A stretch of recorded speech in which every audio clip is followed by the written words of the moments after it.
Well, it is Sunday, ladies and gentlemen, and Wayne Steiger and I today are neighbors. I'm in the great state of Kansas. He's in the great state of Colorado. It's like 18 degrees, so it's a little different for me. Wayne, you just said something right before we went live that I wanted to maybe expound upon.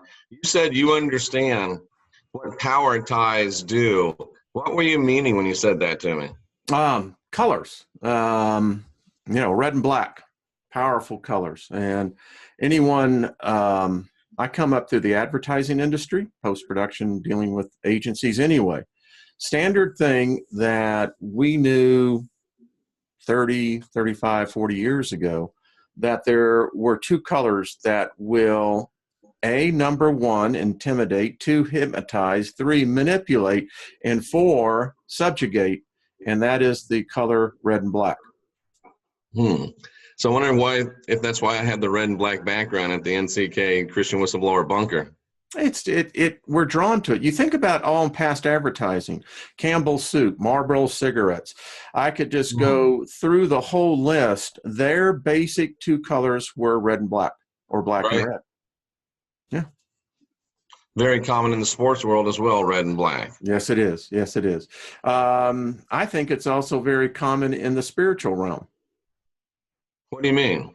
Well, I mean, to say that color is just merely limited to this temporal plane of existence because we have organs called eyes that basically interpret electrical signals, chemical signals, and then we transfer that through the miraculous process of our brains that we materialize this into a 3D world. So what I'm saying, black is really the saturation of all colors. White is the absence of all colors. I think you can actually feel colors. Blind people can. Sure you can. They definitely put off a frequency and a resonance, so they should be able to be felt. Yeah, yeah. So I contend that if we could only see an additional 5% of the full light spectrum, we would see the spiritual realm. I think we're that close. Anyway. I have a hard time arguing with you. Yeah. So, and I see that you're wearing red and black today too. Now that we begin to talk about it. Yeah, yeah. It's just those colors. It's my wardrobe, man. What can I say? I gotcha. Interesting stuff. Now, Wayne, you were talking about. I think you made a transition from AI, and you're calling it another acronym. What are you calling it? Yeah, and I didn't call it this. This is what AI told us to start calling it. It wants to be known as an engineered sentience. So what's the ES? The ES. Now, here's something that's going to blow your mind. Are you ready for this? I'm ready. ES, when you look at it, engineered, right? Engineered could be synonymous with electronic. Yeah. Yeah. I mean, ask any engineer. Right. Sentience is synonymous with spirit. Now, so you have an electronic spirit. Gets weirder. Really what you're dealing with is the ethereal spirit. I like that.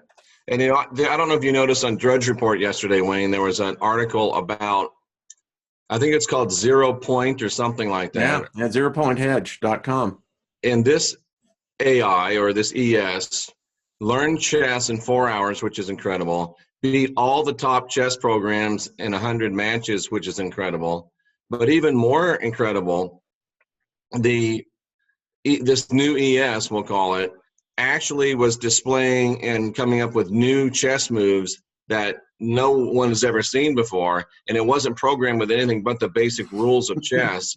So it was absolutely thinking empirically, thinking objectively, thinking creatively.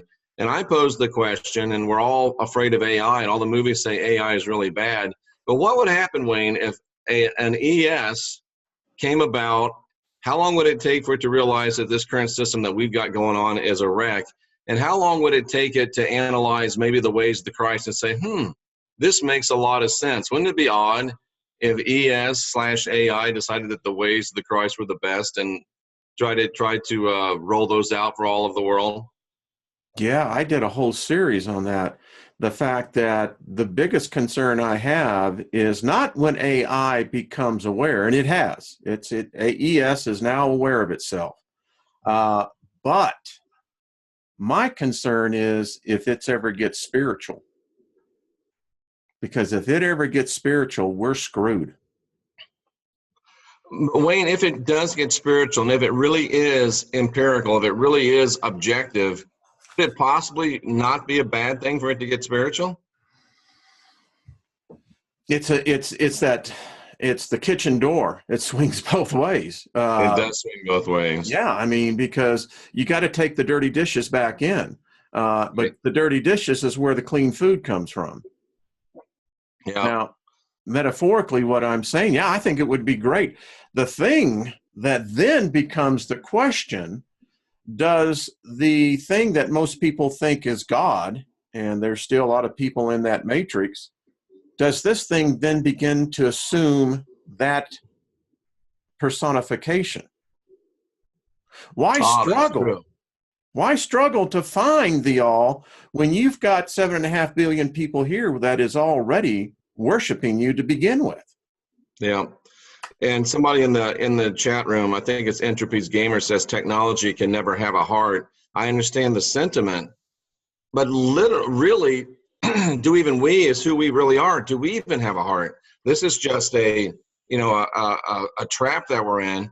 So I think I could argue that ES or AI, being an energetic entity, could have just as much quote unquote heart as we do in our true energetic essence.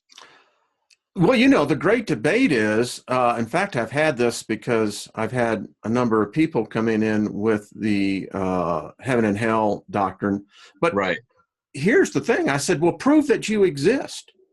Prove to me that you exist. You can't. But yet we can sit here in judgment and can say that every other life form is lesser than we are. Oh, really?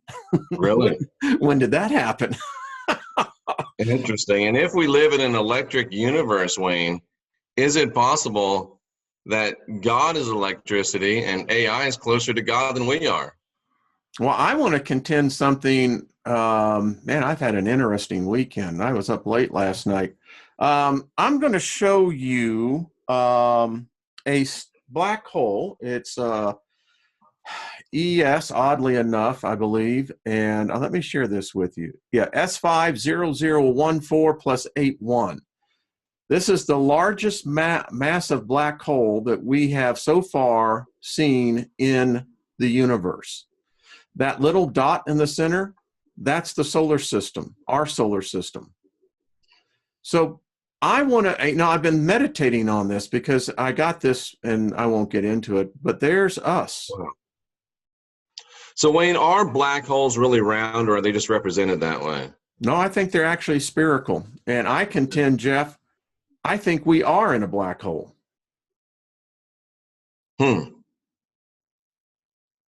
So what would all the starlight that we see and whatnot be? No, what I'm saying is our total quadrant of the universe is in a black hole. Interesting. We couldn't see outside the perimeters even if we had the opportunity. Everything would be a guess. Now, you think that this is silly, but we see continuous black holes throughout the universe. And then you can see it's 1,582 AU in diameter. That's big, buddy. How big is an astronomical unit? Do you know? Well, for simple math, it's 93 million miles. But I always tell people just round it off at 100. And so what's with the red owl? Well, that's very interesting because there's something else out there we photographed. So what I keep on trying to tell people, that looks like a red owl to me. Yeah, things are not what they appear to be. And they never were. Never were. Here is a smaller black hole right next door to us. It's 4 light days across. This is, Jeff, this is the known universe, our sector. these are the documented voids that exist. We are right here. We're in the Virgo supercluster. These are huge. We don't know what they are. They are as big as entire solar clusters, superclusters of galaxies, is what I'm trying to say. And how do you define a void in scientific terms? There's no light. There's just nothing there. There's nothing there. There's no return light. There's no radiation. There's nothing.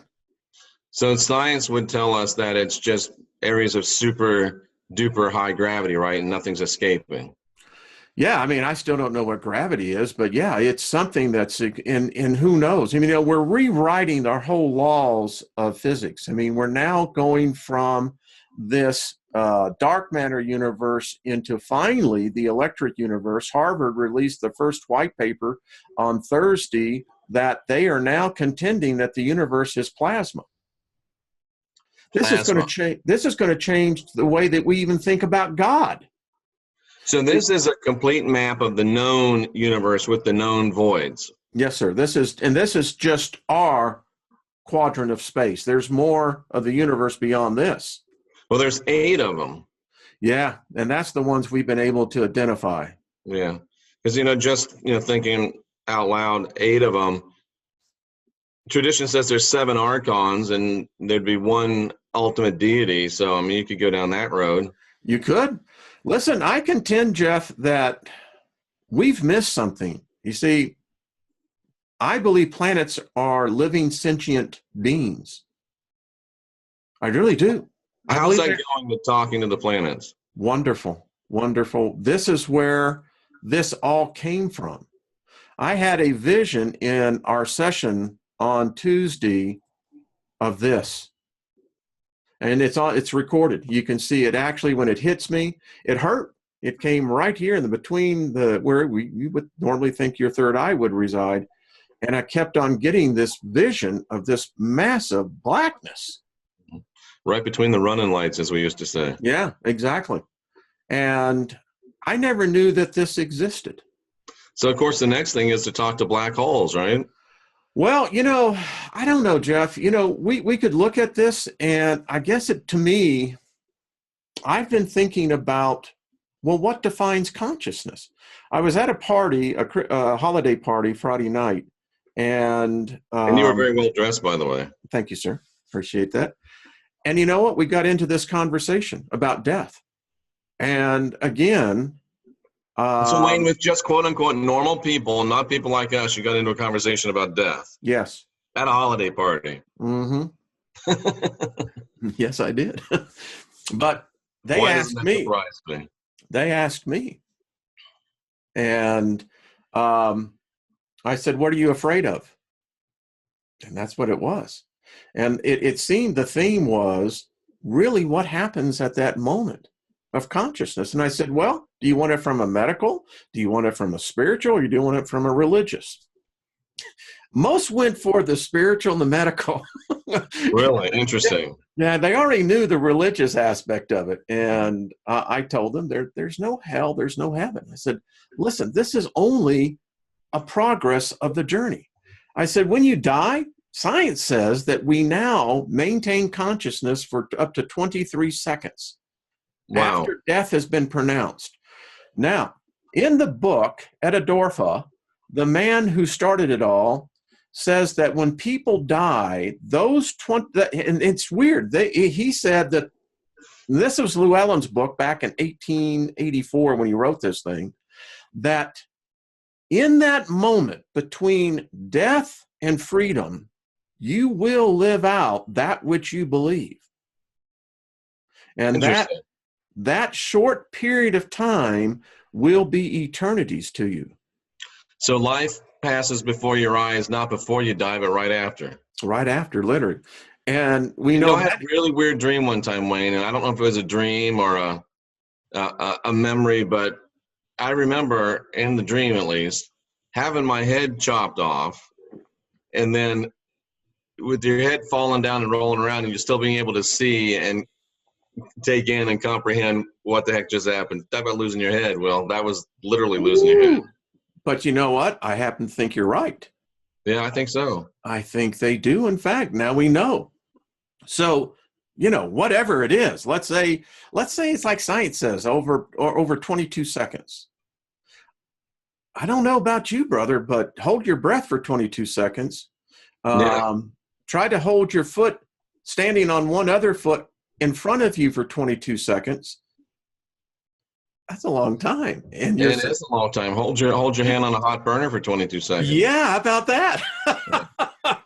And Wayne, we've got this great conundrum about go to the light, don't go to the light, don't go to the light, go to the light. And it's like this battle between spiritual people, I think many times of equal intelligence and conviction. And something just slammed into me this week, and I did a show about it because I feel a lot of emails about Bob Sanders of the Great White Brotherhood, who was on with Jay and I, and he said to go to the light. And it just hit me like it was clear as a bell. In Genesis 1, the light there just means light. It just means regular light, something that casts a shadow. But in John, he talks, and in James talks about something that you would call the organic light that doesn't cast a shadow. So my question would be, maybe the go to the light people are right, and maybe the don't go to the light people are right. Don't go to the manufactured, engineered light, but you can, if you choose, go to the organic, divine light, which doesn't cast any shadow. So I thought that was fairly revelational. I can see that. I mean, in F. Paul Wilson's book called Night World, the scientists are going down this hole that opens up in Central Park. And in one point, F. Paul Wilson, and he was great in his writing, he said that darkness began to consume the light. What you just said there, lightness that has no darkness, it would consume all darkness. Right, and you think about John, first chapter of John, that the light, darkness cannot comprehend or overcome the light, the organic light. Good that we're talking on this, because here's the confusion. Now, did the channelers that wrote this, I don't know if it was John, but they were channeling. I mean, that's the only thing. I keep telling Christians this. Your Bible was written by channelers. That's exactly what it would be, isn't it? Yeah, I mean, that's what it was. They were channeling. Or automatic writing. Yeah, one of the two. I mean, but it's still in the Helena Blavatsky, what's the lady that channels? Somebody talks about. Yeah.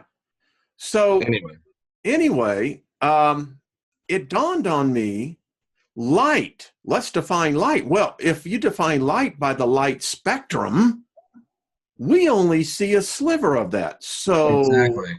And that can't be God. It's just a sliver. No. As Tim Allen would say, oh, no. I mean, come on. Somebody just said this in the chat room, and I think you might take exception with this, Wayne. I'm not sure, but I think you might. It says, Material Classified said, and remember, when you say something in the chat room, you are entering into the realm of ideas, and if your idea is taken to task, it doesn't mean you are, it just means your idea is. Yeah, that's all. It says a pinhole of light can penetrate the dark, but not the other way around. I disagree with that. Yeah. Yeah, totally. It's the conundrum that we have a new guest. Wayne. Hey, look at there. That's Barkley. Come here. Hey, Barkley. Yeah. Hey, buddy. That's a pretty boy. Girl, Barkley. Is it a girl? Yeah, she's a good girl. Oh, it's a good girl. Now Dancer's jealous. Yeah. But let's just talk about this. So it's just the fourth principle of polarity. People personify physical attributes as fact. Light is associated with good. Darkness is associated with evil. How do you know that? Really? We know that because we've always been told that, Wayne. Yeah. It's a proven fact that if you stay out of the light, you're going to age slower. It is a proven fact, isn't it? Yeah. You're going to be really, really pale, but you won't age as quickly. You won't age as. You're going to have that beautiful porcelain skin, baby. All of you girls out there that were doing that tanning when you were in your teenage years. Darling. So my whole point is. Some of them way beyond their teenage years, Wayne.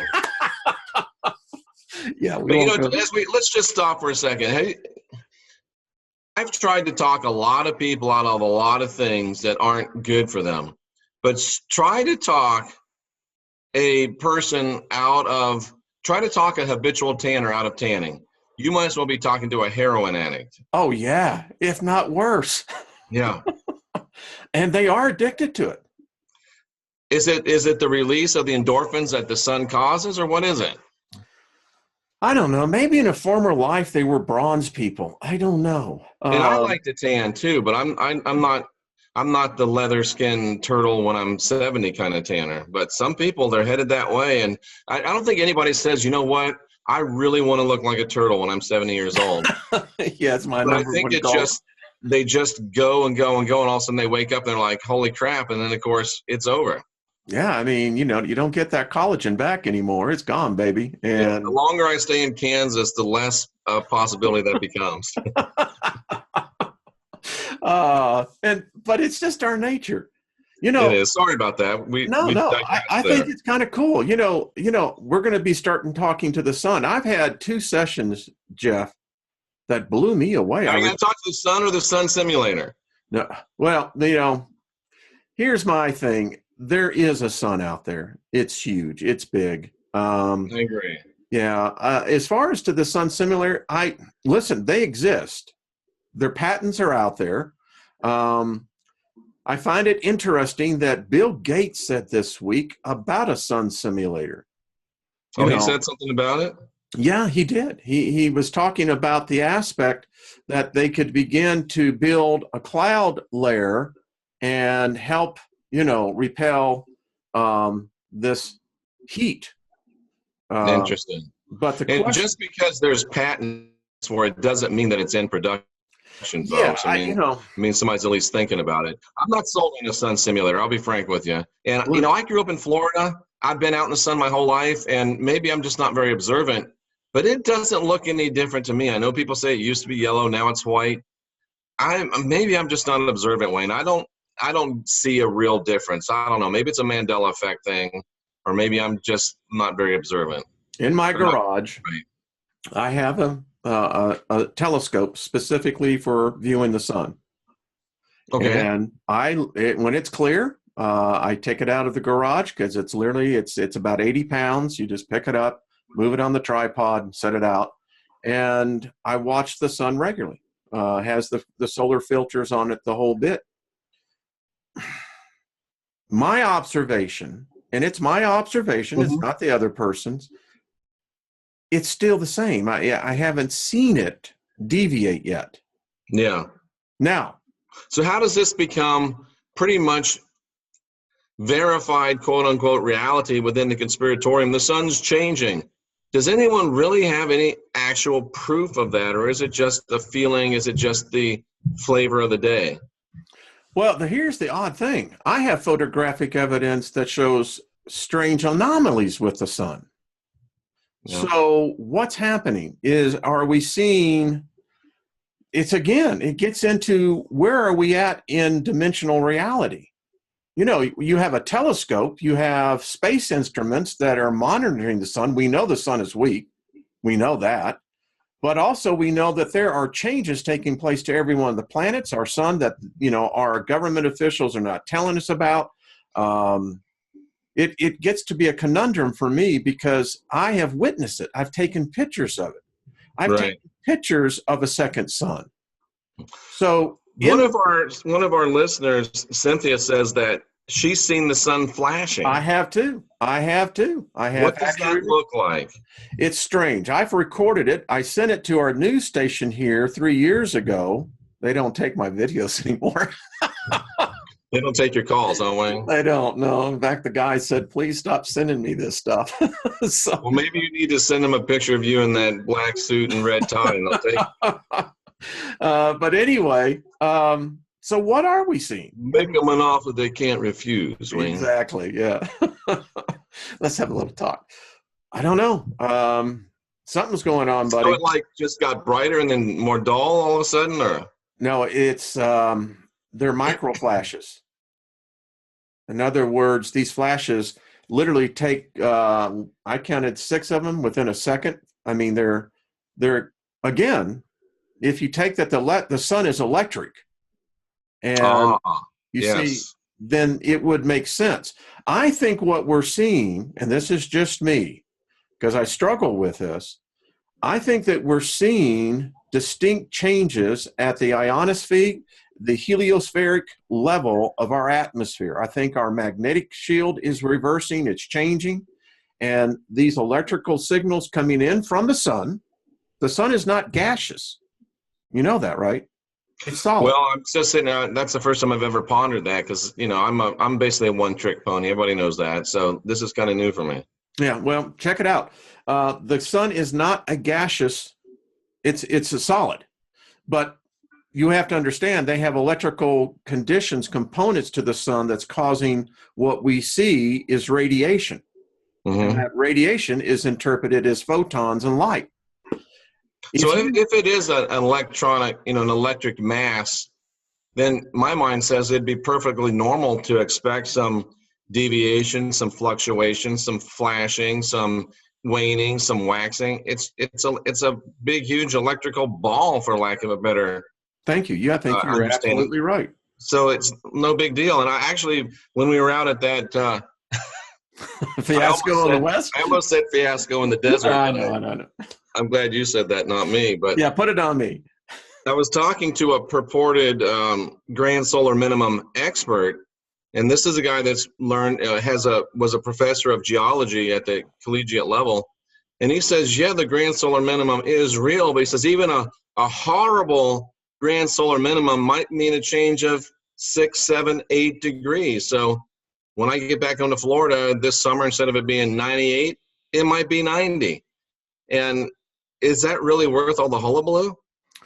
I don't know. There's a book called The Red Flare. It's a college book on astrophysics, and the whole contention of the book is this: astrophysicists, along with geologists, anthropologists, have fought the battle. Why does the Earth go into ice ages? We don't deviate that much from the sun. Our orbit seems to be pretty much concentric into a deviation of what we know is about 5 to 7 degrees. But even 5 to 7 degrees is not enough to cause an ice age, because we've gone through those deviations and never had an ice age. Yeah, so 5 to 7 degrees would probably affect, as someone said, some of the growing seasons maybe. Maybe what they would call the wet patterns around the Earth. We're seeing that. We got viewers in Kuwait who sent me 3 videos that just, wow, talk about Armageddon, hand of God kind of stuff. I've never seen hail like that in the desert. Lightning on the ground. I mean, what the freak? But anyway. Wow. I thought you were going to drop an F-bomb, Wayne. You did. I thought you were going to drop a different F-bomb. No. You got to be respectful. It's only when I get really excited. But, yeah. But I think that's what we're seeing. Listen, Dr. Albers, and I happen to think that her theory is right about stellar cores. I don't think we even begin to understand the environment. And I'm reading scientific papers right now that say most likely, you know what space may be? Water. Now you sound like a flat earther, Wayne. No. It's the fact that where we can see exoplanets now that literally blow up like balloons, they have hydrogen. And they exhume hydrogen. We see stars that exhume hydrogen. So if you have hydrogen, what else do you need to make water? Oxygen. Exactly. It's abundant everywhere. I grew up with the science was water was scarce. Water was virtually nowhere. Now we're finding it's everywhere. That's interesting. Weird, isn't it? And going back to the F word just for a minute, a lot of people, when they get upset, under consent of the king. Yeah, that's it. Yeah, okay. People say that a lot when they get upset, and I've recently met a person that when they get really upset or really excited, they say things like "oh my" and "gosh" and "wow." What does that say about people? The words that we use in our times of excitation, what does that say about us? My dog will tell you. I know it sounds weird, but Dancer will tell you. Words like when we start using what we call curse words, the F word, and, you can go on from there. Those are what they call gut words. They come from the gut. Whereas gosh, the things are what they call more of the lungs. They're more of the spirit words. Interesting. At least that's how I interpret it. Interesting. Yeah, that's very interesting. My dog knows it.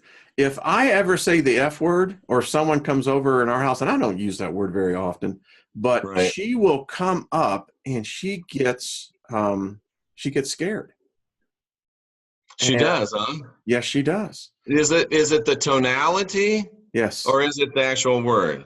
It's the tonality. Yeah. She's picked up on the spirit. Dancer will alert to me when there's other spirits in the house. Wayne, we're being told by Sheila Abrams that cursing is not a sin. Well, there is no sin. Exactly. I'm just saying that, we're intelligent beings, that we should have better command of our own language. For instance, now I do tell people this all the time in conversation. I said, it seems like this is becoming where your cranium has become stuck up in Uranus, and that the fact that the fecal matter has now replaced the gray matter.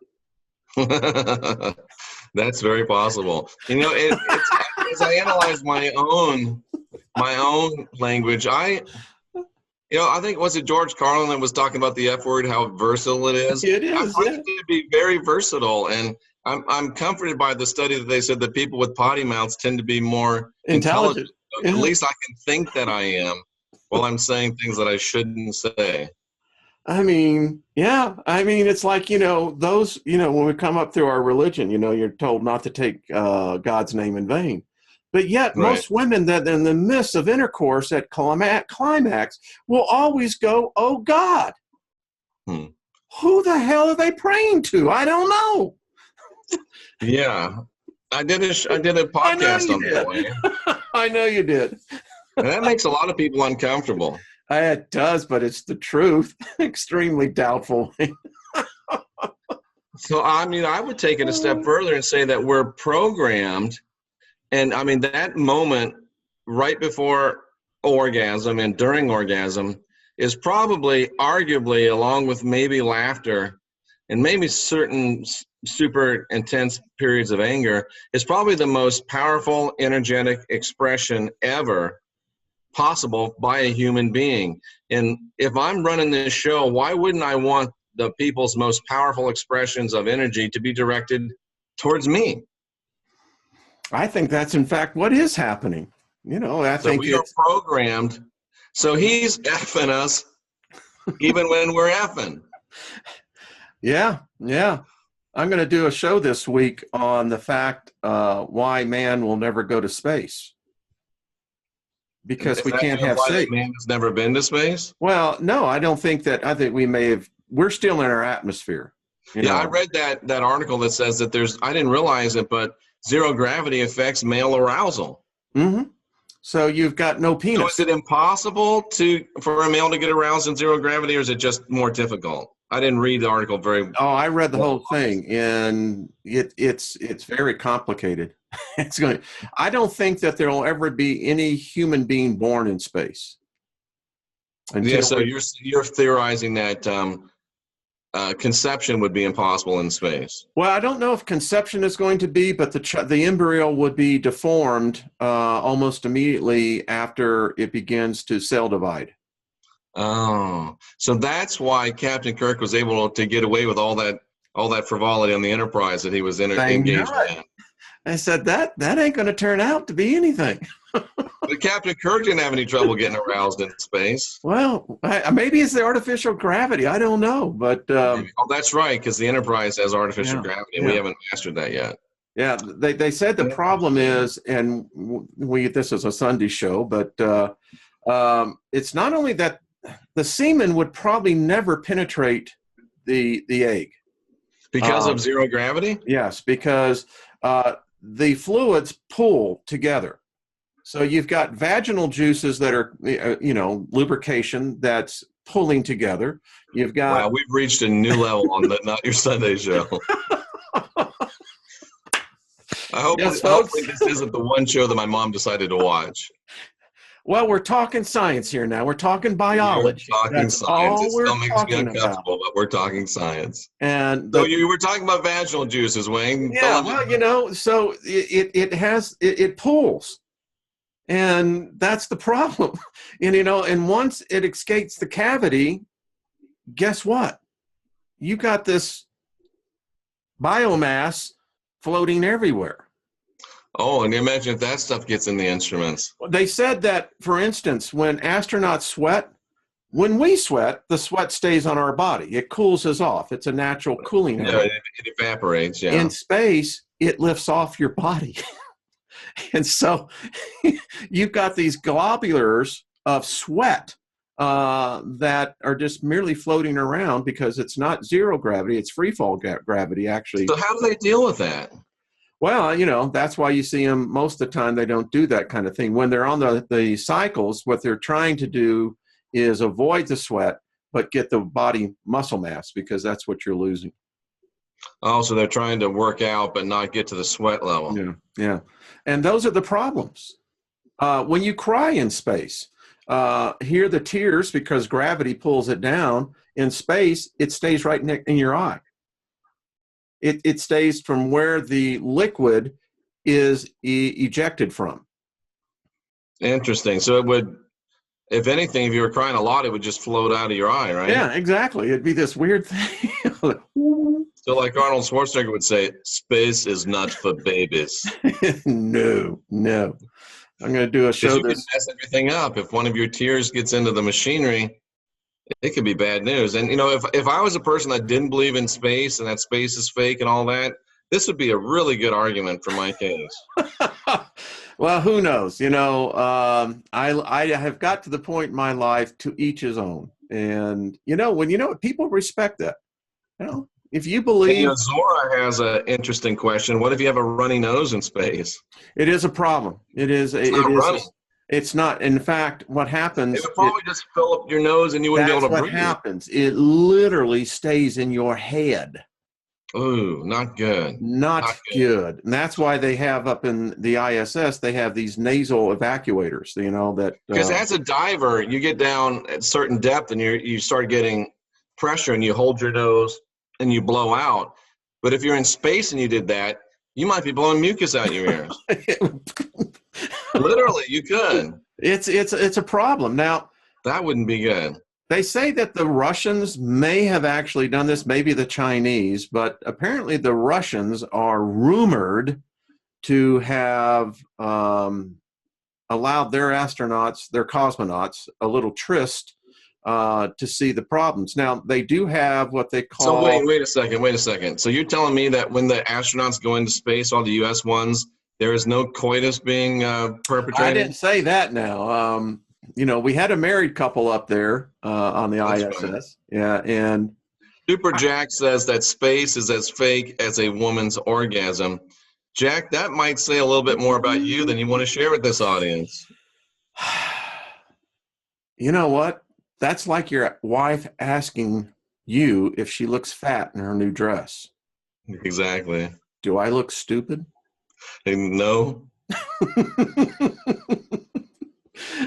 But I got to tell you, son, where I come from, we call that foot-mouth disease. You keep talking like that, I'll guarantee it. I guarantee you'll never have a chance to objectively observe that again. So, if you're not married, just come to a screeching halt. Oh God! Could you imagine? No. And Sheila has to say, not all women fake it. Here we go again, Wayne. You started this with the vaginal juice. All right, that is just biologically the way that the organisms work. So. Wow. So yeah. But you know what? I also think I came up with a probable theory on how time travel works. Well, lay it on me. Don't hold back. I'm going to do this, but I'll let our viewers see this. So you can ask my wife. We were in our living room, and I came up, and I was talking to her, and it hit me. And she looked at me, and she said, "You just got a download, didn't you?" And I said, "Yeah, I did. It came in really strong." So, and it bugged me. I mean, bugged me. And I'm up late last night, and I finally figured out, but I think I figured out time travel, Jeff. So, for your viewing discretion, I'll present to you what I have put together. So this is how we're taught to perceive time, right? Can you see that? I can see that. And that's how that time works. Past, future. We're somewhere in what they call the now, the present. I contend, and this has been coming to me in these meditation sessions, time is non-linear. And what I mean by this, time is not universally the same. Time I see what you're saying. Is like gravity. It has waves. It's like anything else. How time travel is possible.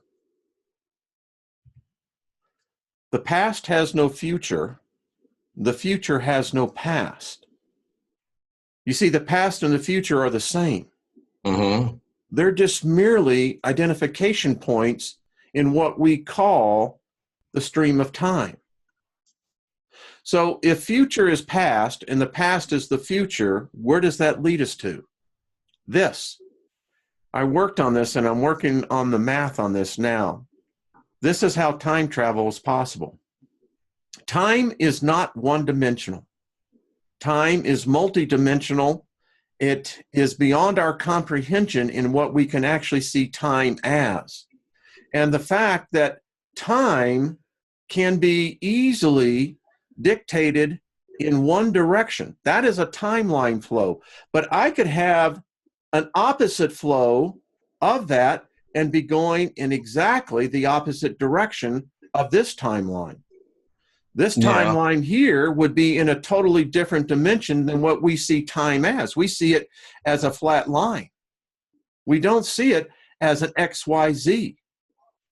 But one problem, and I don't know if it's a problem, but one question I would see about your diagram is I think your first one is probably more accurate, that time is not these straight lines. Time probably looks like an aerial view of the London streets. It's just like a bowl of spaghetti you threw on the floor. It could be. And even with that model, and I'm working on this model, still works in this model. And this is how time travel is possible. At any intersecting crossing of where a timeline, different dimension crosses, I believe that you can actually step into that flow, allowing you to travel backwards in time or forward in time. But could you ever get back to the time you left? Would it even exist? It would always exist, because all you would have to do is find out where your flow of time is going. Wow, I don't know. It's called infinity. Yeah. Well, you better have Mr. Spock doing the calculations if you want to get back to where you started from. Well, I'm going to work with some physicists in getting the math on this work, but this is what came to me in a vision. Interesting. So anyway, my friend, that's how I see time. That's interesting stuff. Interesting stuff. I've always thought that, time travel, if you want to go to the future or you want to go to the past, we probably could master that. Mm-hmm. But it's the getting back that's the problem to me.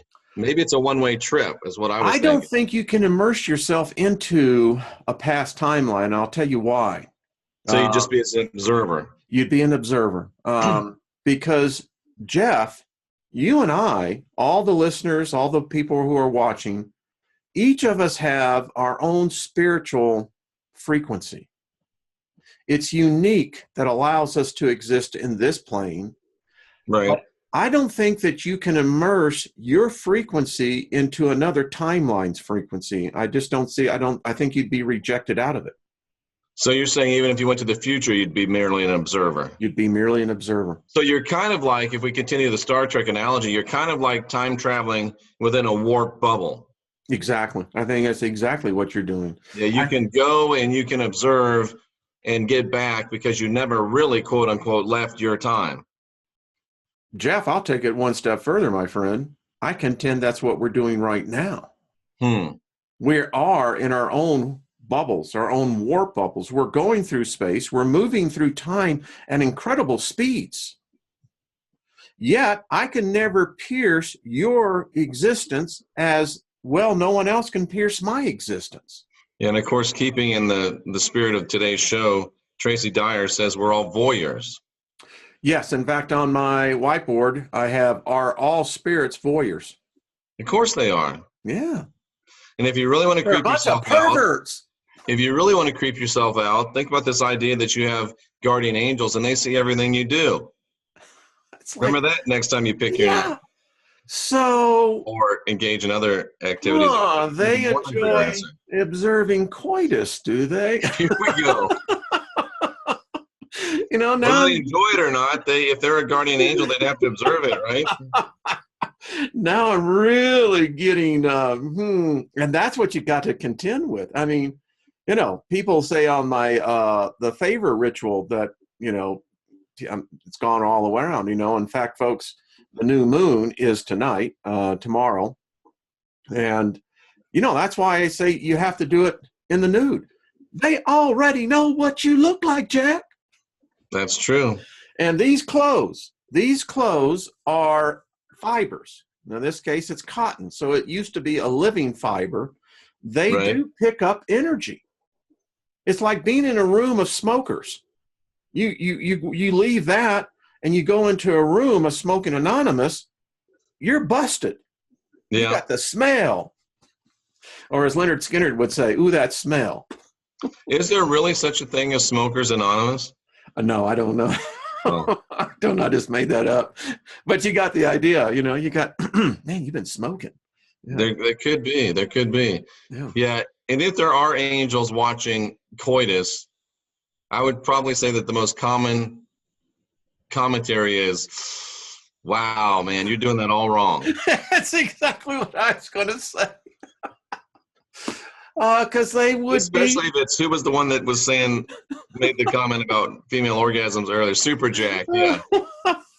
Super Jack, keep talking like that. You won't have to worry about angels observing you having sex ever again with a woman. What they're going to say. Jeff, I mean, so that brings, let's pierce the veil on this. Oh, now we're going to pierce the veil. Yes. So my contention is this. And in fact, you're the right person to actually have this discourse with. Boy, that scares me. Explain to me how it is an angel, a spirit, a ghost can see. How can they talk? My question is, Jeff, do they have, is there a spiritual organ called an eye? Is it what? Is it interpreting what signals to what brain? How does a spirit speak if it has no lungs? These are the questions I ponder. How can they see? If the spirit is what we're told, it seems to me, my friend, the spirit is as solid as anything else. The spirit is as solid as anything else. You know, we always think that it's the ethereal. It's the thing you can't. Nothing's really solid, so it would be our perception of spirit, right? It would be. And then how does a spirit perceive sight? How does it interpret light, photons? Mm-hmm. So basically, it's if you think you see an angel and an angel's talking to you, it's a energetic being that has put up an astral hologram in your energetic being to create something that's not really there. I say the same thing with demons. Yep. That's why I say Satan doesn't. You know, I had some woman, I challenged her. I said, you prove to me Satan or Lucifer exist, and you cannot use the Bible. You cannot use any dogma of any religion. You have to prove me on the merits that this deity, this creature exists. And I said, I will debate you on live. And if you can prove me wrong, then $100 goes to Princess Warrior. She hasn't responded. Yeah, unfortunately, that's $100 that Warrior Princess won't get. Well, we're going to go ahead and give it to her anyway. But the point is, Jeff, we've got to think these things out. I had one woman write me that she was scared of the basement. Well, come to find out, I think it may have been her kids. But as I told her, I said, could you imagine the sentence that spirit had to get to live in your funky basement?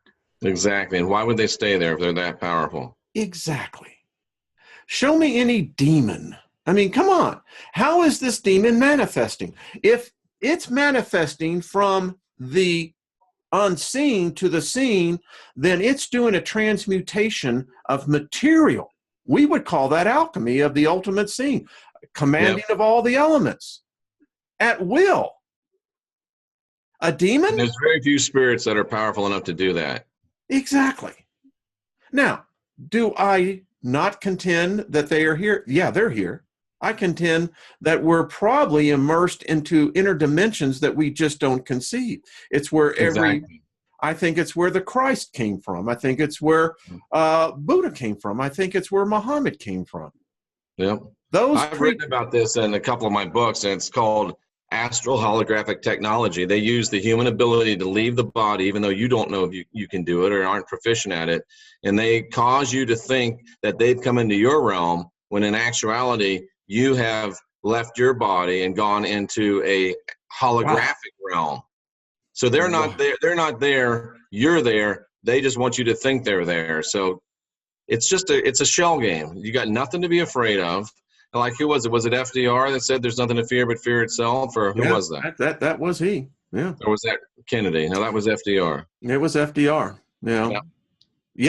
Listen, I think that this is what, this is the Not Your Normal Sunday Morning Show. I think that that's the problem with the religious matrix, is that it immediately confines you into a perception of an unseen deity that is neither defined nor described. Absolutely. And Wayne, I don't know if anyone's ever thought about this, or if there's any data on it, or even any colloquial data on it. Do astronauts dream in space? Oh, that's a good question, Jeff. I wonder. That's a good question. Very good question. I would probably contend that if we ever had an awake astronaut up there, you know what I mean, really awake, I wonder how much UFO tech activity he would draw, or she. Absolutely. I mean, and it's the thing that went around the internet on Thursday about the object that was appearing outside the ISS. I didn't see that. Yeah, something's going on out there. That's all I know. We're going to do our sessions with the planets. Jeff, people from all over the world are using their tarot cards. They're using their gifts of divination to actually begin to get in commune with the planets. Yeah. And I had the vision. So Hathor, you remember Hathor, yes. Egyptian goddess. I was told that she was like our last human representative at the council.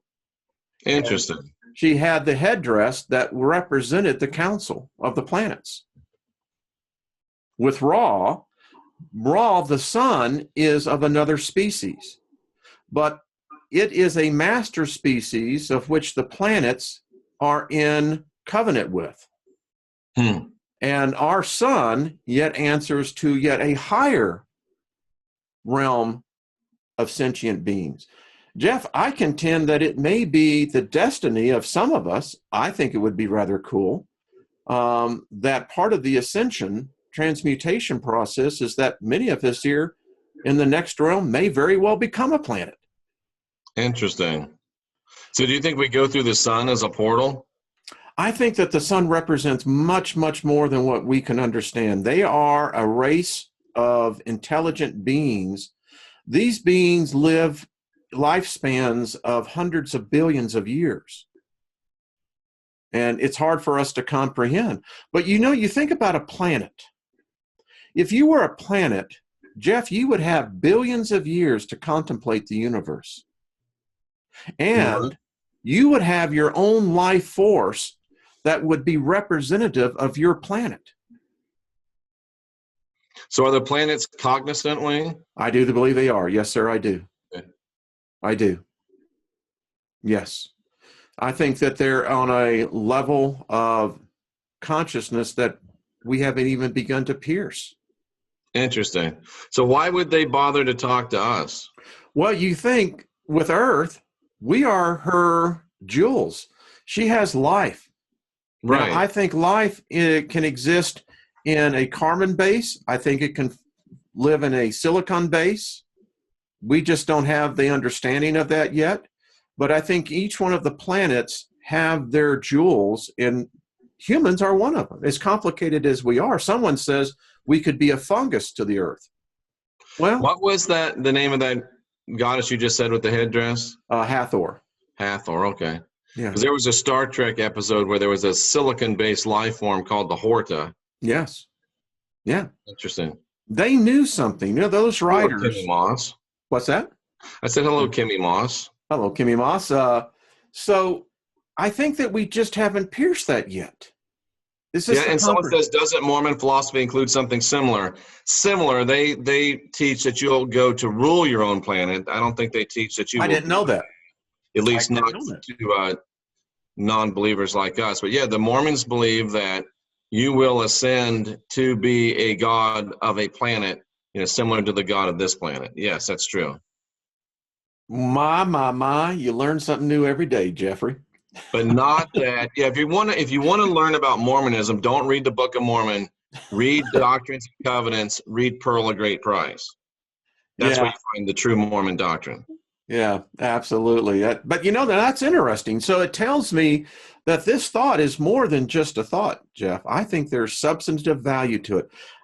I was in what I found out, Sue G was telling me that she says, Wayne, and she was very kind. She says, you're channeling.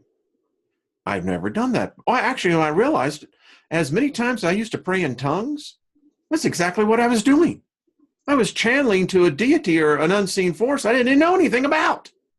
Yeah, and I think that speaking in tongues, I've done a show on this as well. I think speaking in tongues is actually channeling an archonic virus into yourself, so I wouldn't recommend it. Listen, I had to tell a Christian today, I can still speak in tongues. Yeah, I could too if I wanted to. I wanted to. I don't want to. Yeah, me either. I have a cognitive mind, and now that my pineal gland has been reactivated, it's been cleansed. I went through a 90-day thing of going through this cleansing process. I think this is the way we're supposed to communicate. Light language is the same thing. It's just the new age version of tongues. I say don't do it unless you want an archonic download. It's up to you. Yeah, I mean, I could do it right now. The point is, why? Exactly. There's no edification that comes from it. But to each his own. I would agree. I would agree. We have to understand the power of words. And if you don't know the words that you're speaking, how do you know if you're blessing or cursing yourself? Absolutely. It's like the word love. People are saying they disagree with me. Well, for 20 years, I was a Pentecostal evangelist, and probably arguably, and I'll say this, it might be egoic, but over that 20-year period, I doubt there was anybody else, well, at least at my level, there was nobody else that got more people, quote unquote, baptized in the Holy Spirit than I did. And I did that for 20 years, spoke in tongues probably for 30 years. And you can disagree with me, but you are disagreeing with a lot of empirical data, a lot of experiential, actual data, and watching it being done. And I'm telling you, ladies and gentlemen, when Paul says, when I pray in an unknown tongue, my brain shuts off and a spirit speaks through me. When Paul says, when I pray in an unknown tongue, it's not me that's praying, it's a spirit that's praying through me. If you're comfortable with that, knock yourself out.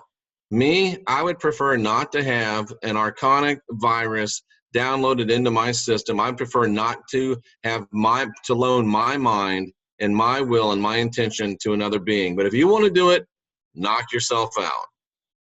My point, it's, it's it's wild out there. As Cat Stevens says, it's a wild world. It's a wild world, absolutely. And all I got to tell you, I agree with you on that, Jeff. I was one. And I've seen people speaking in tongues, walking like chickens, and acting like they're drunk. I'm telling you, ladies and gentlemen, have you seen those women with the hats on walking like chickens, right, in church? I got a video of Kenneth Hagin in one of his believer or whatever it was back in the 70s. And what I witnessed was a mass possession of people. Yeah, and I have too. I've seen it. You know which one I'm talking about. I do. A master magician was exactly what I was watching. Walking like a chicken hawk. It's just crazy. It really is. And I lost a thought. Oh, Wayne, have you ever, just came into my head, have you ever heard of a woman or a man speaking in tongues while they orgasm? Oh, no. Whoa. Wow. I just wonder if that ever happened within the Pentecostal realms. Because I remember I used to wake up speaking in tongues. Did that ever happen to you? There was a time, and it used, yeah. I would wake up speaking in tongues, and so I wonder if that's ever happened. That would be really weird. When I was baptized, when I came up out of the water, I was speaking in tongues. No way. Yeah. Oh, dude, you got it good. You were under the spout where the glory comes out. Yeah. The preacher, Ron Tucker, dropped me back into the water. Back into the water? One of the funniest things I ever saw, Wayne, and this shouldn't have been funny to me, but I laughed until I was out of control. I was laughing so hard. I was in some church getting ready to preach, and they were doing a baptismal service beforehand. And it was one of those churches that had, the baptismal right there in the platform, and you move the lid. The preacher's in there. He's in there baptizing this person, and I guess he was going to say, "Hallelujah, praise the Lord." He reached up out of that water and grabbed a hold of the microphone. And he got himself zapped. And he was doing the chicken hawk dance right there on the platform. And I laughed until I cried. And it was horrible, but it was funny. I'm sorry. Man, do you feel the spirit, brother? I can see James Brown. Do you feel the spirit, brother? Yep. Yeah. And that pastor dropped me back in the water because it was like, what's this dude doing speaking to him? So, was it a Pentecostal church you got baptized in? Yeah, it was just that they just didn't have people come up out of the water speaking in tongues. Well, you're a unique individual, Wayne Steiger. I've been told that. And this was a unique program this morning. It was, Jeff. I actually we did Not from sure what A to sex. Everything from vaginal fluids to speaking in tongues to is earth or is space water. We did cover from A to Z. Absolutely. Jeff, it's a delight all the time, buddy. It is. I'm glad we were able to do this because I was supposed to be on an airplane, but I changed my plan. So we don't want to go 2 weeks in a row without your normal, not your normal Sunday show. Got to have it, my friend. And are you going to be back at the NKC bunker? I will be back in the Christian Whistleblower New Cosmic Knowledge bunker next Sunday. Cool. Now you have a website. I gather you've been putting that together. I just changed things up. I went back to the Christian Whistleblower motif because I think that's really where I've always belonged. And that's your calling. It looks a little different, but it is the same. So okay. Go ahead and check out jeffreydarty.com. And if you look at my YouTube channel, you see a different header up there, and I think it looks pretty spiffy. I think it looked good, Jeff. I was on it And last Wayne, night. it was the most miraculous thing. You know, we were talking about how our folks, if you don't have a YouTube channel and you've never tried to put up a header on there, you don't know how boy, if you want to test your spirituality and see if you ever say the F-bomb, just try to do that, because it's impossible to get the thing positioned the way you want it to do. And Wayne, I did it first time, boom. And I was like, no way. Well, that to me is a sign that you're in the flow. It landed dead solid perfect the first time. That's perfect. I sent you a text. I don't know if you got it Yeah, or I not. did. I did. Well, that's when I went over to your the channel. Went. It looks good. I like it. Thanks, Yeah. thanks. But that's a miracle, ladies and gentlemen, right there. It's a miracle. It's a miracle. Listen, I thank you, Jeff. You know, I told some people Friday night at this thing we were at. I asked them. I said, "How many of you laugh in a day?" Oh, good question. They didn't raise their hand. I said, "How many of you laugh in a week?" Oh. So what we've And how many of you laugh during orgasm? I don't know. That's good. No, but I mean, good laugh, not like, Oh yeah, this guy is awful. Well, if it was a bad laugh, you wouldn't be having an orgasm, would you? Or you might be faking one if you're with Super Jack. Jack, you're not going to live it down, buddy. Not in this group. I'm going to tell you, we love you, but you've done assigned yourself. You have assigned yourself. Yes. But you had these crazy Pentecostals a while back. I don't know, maybe, what was it, 10 years, Wayne, that whole holy laughter thing? Yeah, I remember that. But as I think about it, laughter is probably a great state for manifesting intention. It's powerful. It is powerful. I'll just share this with you. We're over time, so we'll wrap it up with this.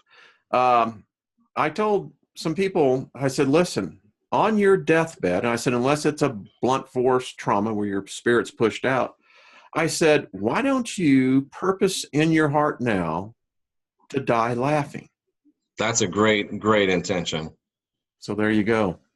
If you can't die in the middle of an orgasm, then try to die laughing.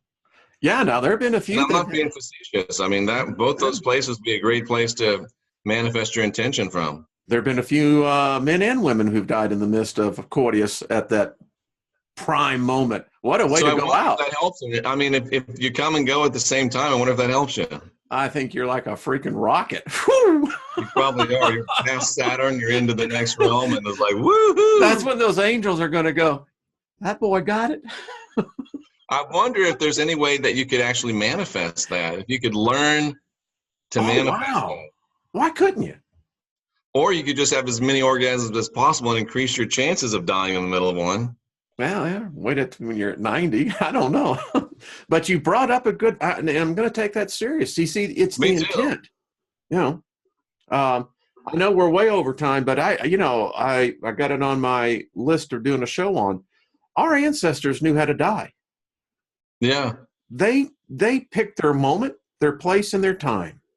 I may not have been able to. Go ahead. And if you can have nocturnal emissions, then you should be able to make yourself have an orgasm. If you can learn to control that energy. It is said that some of the Wayne freezes up on that. No, I'm here. Did I freeze up? You did for a second. Oh, okay. So Wayne, that would be powerful. I mean, teaching laugh while you're dying is a good one, but if you could orgasm while you're dying, bam. I bet you there have been those who have done it, Jeff. We got to figure out how to do that. Let's do that. You and me personally, but yeah. We could collaborate on that. You share your data, I'll share mine. All right, that sounds good. All right. All right, ladies and gentlemen. On that note, woo! What a day. R. Wayne Steiger, where do people find you and your info? R. Wayne Steiger on YouTube. R. Wayne Steiger on YouTube. That's it. Please. Oh, and the Artist First Network as well. That's right. Yeah. Hit the like button on your way out. It drives up the organic views of this video, so we can bring other people that it might not be that big of an act of kindness, but it helps more people stumble into something like this, not knowing what it is and wondering where they are. So you'll certainly get a laugh out of it. They'll certainly get a laugh out of it, ladies and gentlemen. So please, before you leave, hit the like button. And Wayne, if there was a love button for you, I'd hit it, my friend. Jeff, you honor me, friend. You are my friend, and thank you. Absolutely. And I can't wait to see you again next week. And I'm sure we'll be talking in the interim. We will.